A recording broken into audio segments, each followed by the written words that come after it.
Hi, I'm Matt May. I'm the Director of Emergency Management for Wyandotte County. Today we want to talk a little bit about an event that's going on called Severe Weather Awareness Week. 5 days of different information. We're going to start out with information about notification and planning and preparedness. And then on Tuesday we're going to talk about tornadoes. Wednesday we're going to talk about lightning. Thursday we're going to talk about hail and wind. And then Friday we'll wrap with flooding. A lot of people ask, what does emergency management do? We do lots of things, but mostly we plan for events in the future, and then we respond and recover from those events. So we talk about the emergency management cycle being mitigation. That means stopping something from happening. Preparing for the things we can't stop from happening. How do we respond to it? And planning for that. And then thirdly is the actual response piece, which from a time standpoint is usually very short by comparison. And then there's recovery. And recovery the intent is to put us back in the same position we were at before the event. And the challenge with that is it can take years and years and years. So one of the things you can do to better prepare for the event and take action today, because it's Severe Weather Awareness Week, is to prepare yourself a go kit. And a go kit is just things that you need every day that you don't think about because they're always right at your fingertips.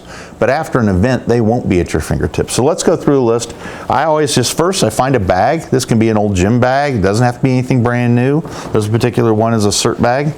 And show you a couple things that we ask our CERT team members, which is Community Emergency Response Teams, to have with them. One, the essential fluids of life, right? Water, whatever you're drinking, there's a bottle for it. That's good. Two is some protection for yourself. That can be protecting yourself with gloves.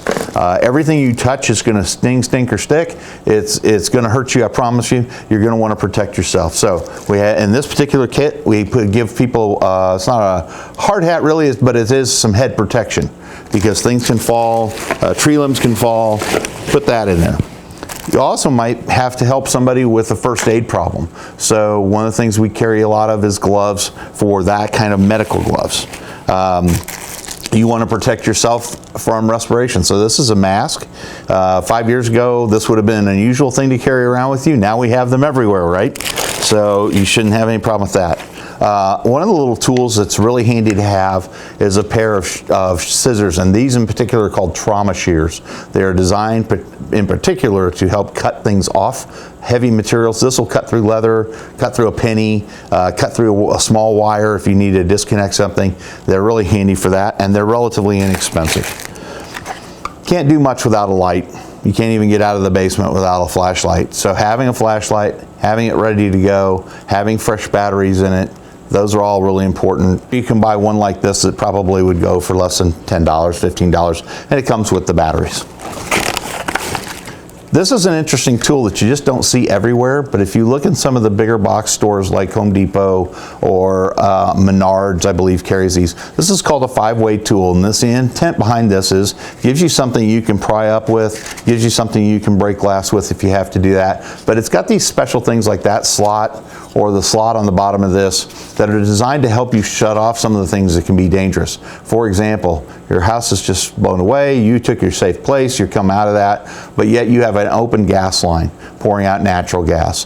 One of these, this one, will help you shut off that gas. So you go out to the box that's in the ground out front of your house or at the meter, and this will help you turn that off. Because usually all you're lacking is a tool to get some leverage. Same thing with the water. So this is what we call a 5-way. So they're easy to find. A couple other things you might want is some eye protection. So a pair of goggles. A poncho, because it's almost always raining after the fact, which makes the recovery a little more challenging. Some first aid things. These are called 4x4s. They're just pads that you would put underneath some Band-Aids, things like that. You're going to want some of that. And then in this particular kit, we encourage our folks to have a little tarp.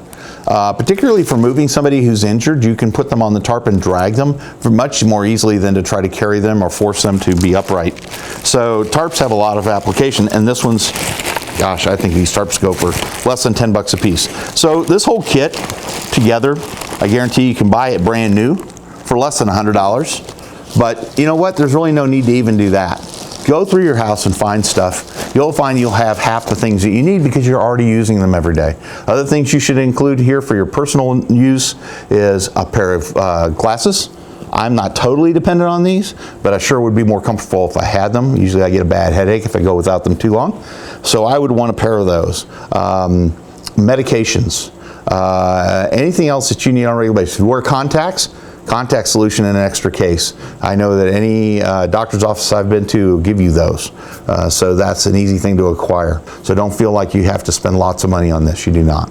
So that's one of those great preparedness things that you can do for Severe Weather Awareness Week.